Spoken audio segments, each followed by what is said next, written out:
আসার বসার যে তৌফিক আল্লাহ তাবারক তাআলা দান করেছেন, সেই মহান প্রভুর দরবারে উচ্চ আওয়াজে বলেন আলহামদুলিল্লাহ। সকলে উচ্চ আওয়াজে আরো বলেন, জোরে বলেন আলহামদুলিল্লাহ।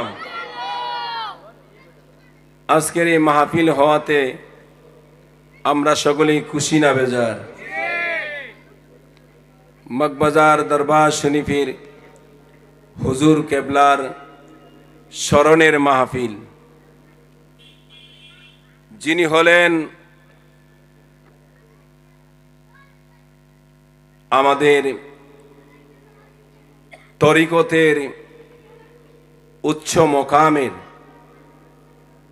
আল্লাহর ওলি, আল্লাহর কুতুব। সকলে বলেন আলহামদুলিল্লাহ। এই আল্লাহর ওলির নেগায় করণে যে আমরা এখনো আহলে